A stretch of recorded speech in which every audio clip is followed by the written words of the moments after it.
Okay, welcome to Slot One's number 2. And before we start with official intros, Jace, I've got to make an apology to you. I probably took the first one with Keith a little bit light, and my team took offence to that, mate. So in response, we have some really, really nasty ghost pepper hot sauces here today. Phantom hot sauces, 4 ghost peppers. So my apologies, mate. I promise, even if they don't hurt me, I'm going to make sure that my team thinks it does. Oh dear. But as an official intro, welcome to Slot One. Thank you very much. Jason Lim is in charge of, he's our Chief Digital Officer in charge of AInsworth Interactive.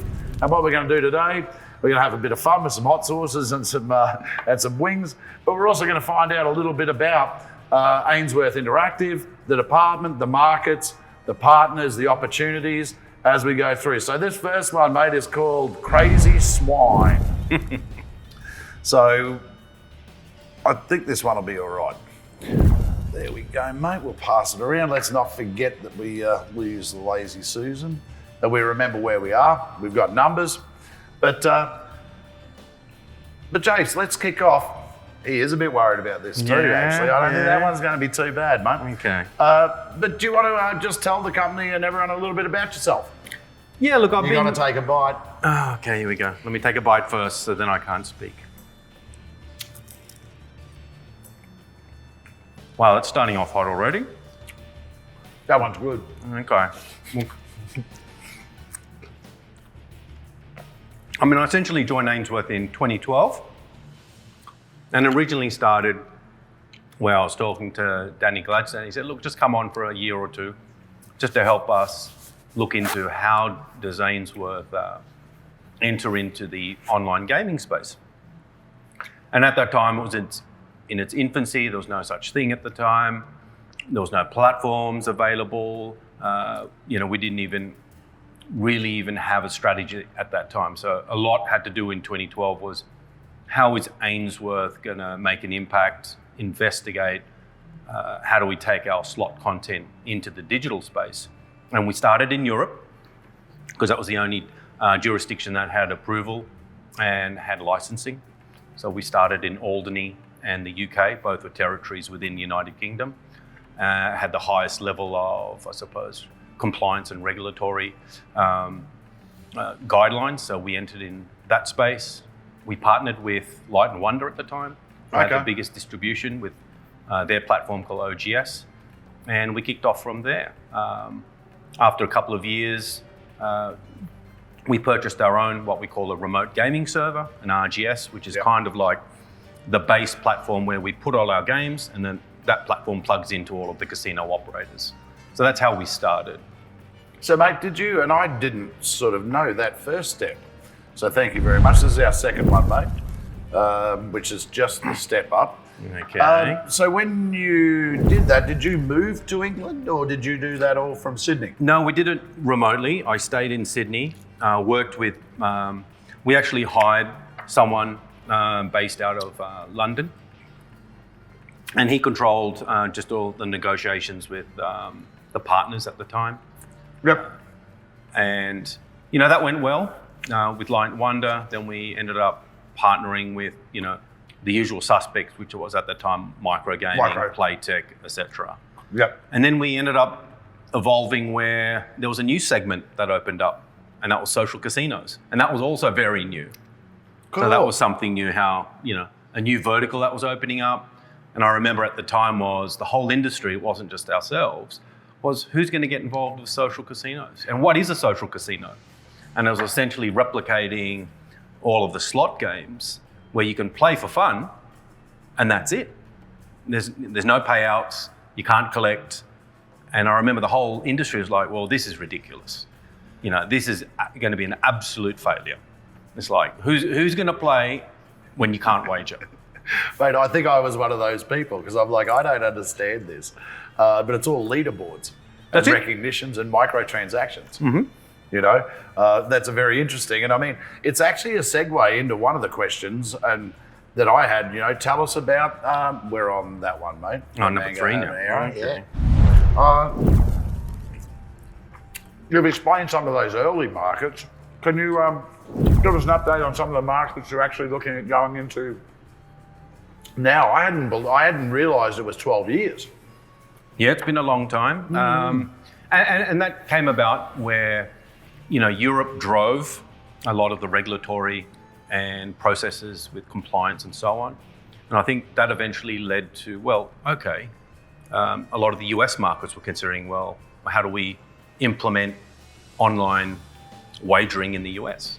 And it did start with us in New Jersey. Yep. And our partners at the time were Golden Nugget. Well, was New Jersey or Philly first? Or Pennsylvania? No, it was New Jersey first. New Jersey first. The Department of Gaming Enforcement were the ones to instigate, the first license and regulatory requirements. And, we entered in with Golden Nugget as our partner.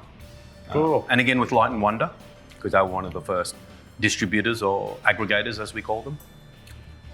So maybe if I was to go, so I do have another section about partners, but markets we're currently in and what we're looking to go into, because you're driving global, you're not just driving North America, because we're a little bit, we've already had that one, mate, we're on this one. Can you give us an idea, what are the markets, what's the potential, and which ones are we actively in now, and which ones are we actively looking at entering into?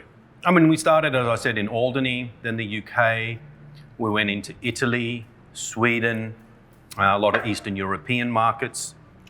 So we started there, and then as I mentioned, we entered into New Jersey, and we started that with Golden Nugget. That expanded with MGM, now known as BetMGM. We signed up with Caesars as our core initial brands. That eventually expanded over time to Oceans, Resorts, and even now with a lot of the newer players, which have actually dominated, which is DraftKings, FanDuel, and even there's a brand new player, Fanatics. Yeah. So. Well, Fanatics has been making a big move there. Yeah. And I mean, it's those, you've named a lot of the players. When I say the players, the traditional bricks and mortar. It is interesting to see that evolution with the daily fantasy sports, with the things like Meadowlark, with the things like DraftKings Network, they sponsor Meadowlark Media. It didn't work out the best, but even Barstool and Penn National. Do you see that as a bigger driver than what we would consider the traditional sort of ways into go, or the traditional gaming companies, let's call it, these new up and comers being online providers, basically as a gambling site? I mean, what's your thought? Well, let me ask a question. I think it's actually you're actually putting content onto a platform that's already got known gamblers. Correct. How can that not be a winner? I love my station's app. I get pissed when I'm in California and I can't use it, but I'm a known gambler. So I think, I'd imagine, would you expect, well, I suppose the players are on the other ones, would you expect to see a higher play level with a FanDuel or a DraftKings? Yeah, look, essentially you're adding on different access points, so to speak. I mean, traditional, let's say, and I'm sticking to slots as an example, because it's relevant to us. Traditionally, you have to go to a land-based brick and mortar casino, and that's the only way I could access slot machines. Now with the digital side, and I'll just take a quick bite of this. Yeah. Which one's this one? This is number 5, Fiery Cayenne. Okay, we're getting there. I mean, you're giving gamblers more options to access content. And that's the key, because initially when online launched in the US, there was a lot of fears from the corporate casinos. They're going to take away people from visiting land-based casinos and they're just going to access the games online. But soon what they discovered was, no, they're bringing in a different demographic of player. Because when you think about it, when I'm using my mobile phone, the traditional players in the brick and mortar casinos, female skewed, let's say above 50, 55 years old. And now that they realize, because online and mobile type of gaming is very data driven. Yep. You get a lot more data coming through. They're using an iOS platform. They're using an Android platform. They're playing at 2:30 to 3:30 p.m. They're waiting for so you can actually get a lot more data. And what they were finding out is, one, it was bringing in a new demographic of player, which is the younger male audience.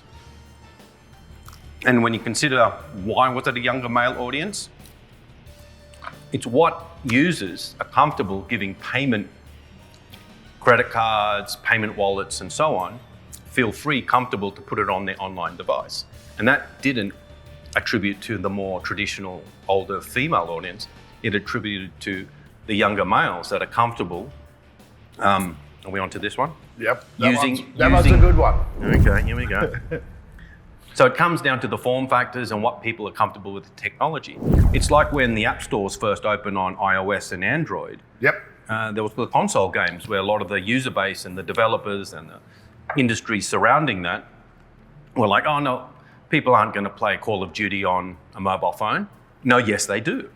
So it brought in a new demographic of player that could play anywhere, anytime. Yeah. Like, I don't always have access to play my favorite sand far where I'm on the strip, but if I'm waiting 30 minutes for my kid to finish soccer, I might jump on and play it. So that now it's introduced a new method to access that type of game. Mate, it was one of the things that I had always, having done a little bit of work, that's number one, I can't go back. We're on 6, right? That's Yeah. going up.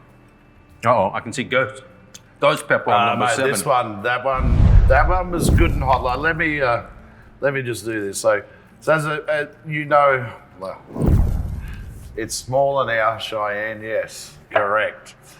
Well, that's kicking in now. Oh dear.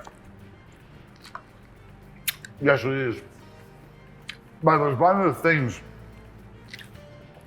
and you just said it, you can play. That one's a good one. Play while you're waiting for your son to finish soccer, or play. It's one of the things I first picked up with social. It was they were doing something else. They were on a bus or on a train, or they were getting their hair done, and it was just something to take the time. But it is so funny as you talk about, phones. It's a computer in your pocket. I got some friends of mine with younger kids, and I'm like, did you watch that game? And he's like, yeah, it's amazing. I've got an 80-inch television at home, but I watch most of the actual stuff on my hand, just because of the ease of use there.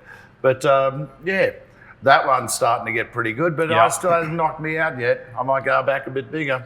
So what do you see in the opportunities ahead? I mean, there's multiple opportunities. One is, and I'll just touch upon the players again, it introduced a new demographic of player. But with the emergence of sports betting, which is, this is kicking in now.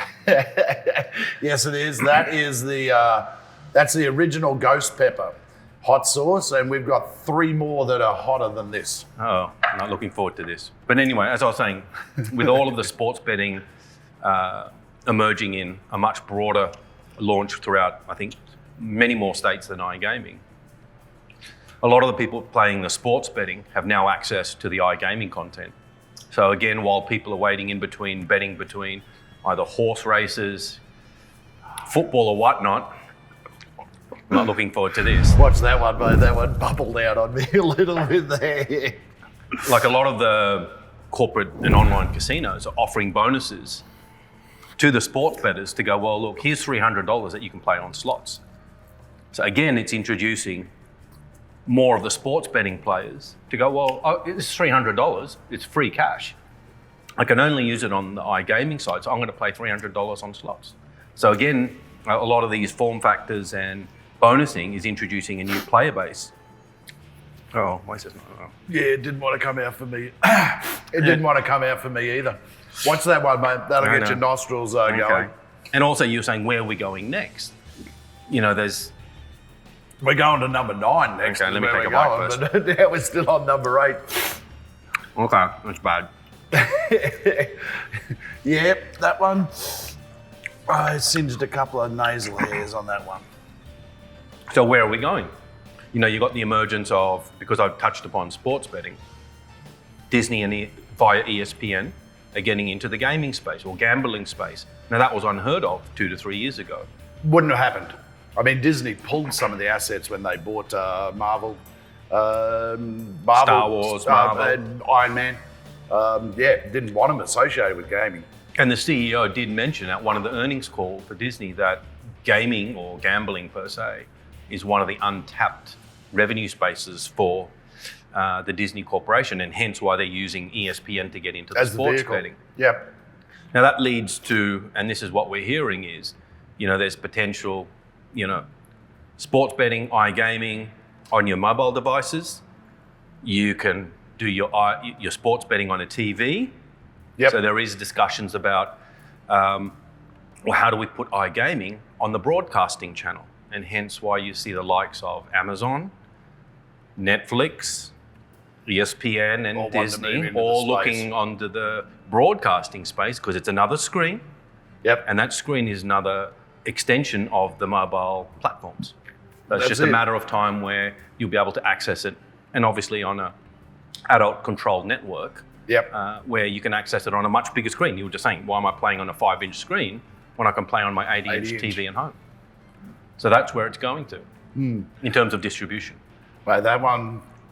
I'm still struggling. Yeah, no. And I'm not looking forward to these little bottles now because it's significantly jumping I into... know, they look dangerous, don't they?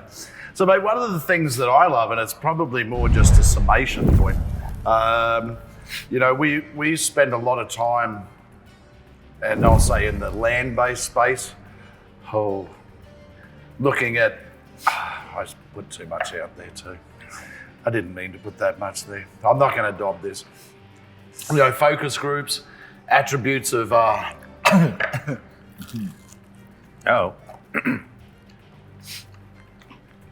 attributes of gaming devices that are popular, focus groups, customer advisory boards. One of the things for me... that one's hot. Oh, dear Lord. One of the things for me is being able to use, the online space to deploy some of the land-based content way in advance of when we're expecting it for land-based, and to be able to adjust and make some changes as we go.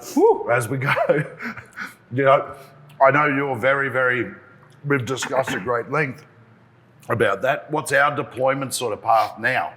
I know we're trying to align a lot more with when we deploy in bricks and mortar, but what do you see us being able to get 6 months ahead of deployment and maybe make changes there? Yeah, look, we have discussed, and for those that don't know, our whole strategy now is omni-channel. And what's omni-channel? And that's essentially releasing the same games, land-based, whether it be historical horse racing, class 2, class 3, and online, and social. Yep. So looking at that space, we've already started to release, I'll use Sandfar as an example, where that's made incredible headway, where we were a bit behind in the online. We launched it in class 2, launched it in class 3, did incredible performance in class 3, kicked off the Raptor, so to speak. Yes, it did. We got the games a bit later. As soon as we launched it, probably about 2 months ago, I'm not looking forward to that. Apparently it's got peaches in it. Okay. Chili peaches. It's the peach ghost pepper. Sorry, mate. Yeah. But essentially, since we launched Sandfar online from September, the game started popping up in the top 5 on the online ILS reports. And it's probably the first time where we had operators coming to us saying, okay, what else is in the Sandfar series? How do we launch it? How can we do more promotion? How can we work more closely together? And what else have you got? So, and even to the stage in which they're saying, well, we love all the new games that, you showed at G2E, Rocket Frenzy in particular. How do we get them? But, whether it be MGM, Caesars, Venetian or so on, we want to launch that online, but we want to sync this with the launch in the land base. So that's where obviously working with yourself and Darren, and you guys have been very supportive of. And Keith as well, from the game design division, it's basically for the first time I've seen, and I've been in multiple manufacturers, is how do we sync everyone together? We're a team, kind of like touching upon football. It takes a team to work together to score that try, and I don't like how you're looking at this bottle here. Well, I haven't tasted it yet, because it is a great segue. For those who don't know, Jason and I come from at a national rugby league level, we support the same team. Yeah. But that is, yeah, A little bit of sweetness. I'm just waiting for the depth yeah, nail let's to do kick it. in. But at a interstate level, we're bitter rivalries. So I'm just going to finish up with asking Jason a question. You know, Jason's from New South Wales, I'm from Queensland. And, I'd just like to propose, in your opinion, Jason, Queensland's the best rugby league state in the world. So why do you think we dominate New South Wales so easily year after year? I mean, that's obviously from your personal opinion. I don't know if you recall what the results were this year. Yeah, I'm talking about history. History since 1980 in the state of origin. Yeah, this year was an anomaly. No, we did get beaten this year, guys. I actually thought number 9 was worse than number 10. It is. The peach in number 10 actually softens it a little bit. But yes, but no. Now, historically, if I have to base it upon performance data, then yes. Yeah, the Maroons were getting there. In accordance to, Bluey episodes. Yes, you are right. But, mate, looking forward to plenty of years ahead working with you. Yeah, definitely. Welcome. And as I said, we got through. That last one's pretty good. I might take it home, Derek. I'm going to go back to number 9. Yeah, See if that kicks butt. Well, I've got saliva running out of my mouth, so maybe it is pretty I've hot. got Well, I had tears those. coming out of my eyes at the moment. I'm I trying had to those cover it. at number 7. But, mate, looking forward to working with you more and more closely as the years go by.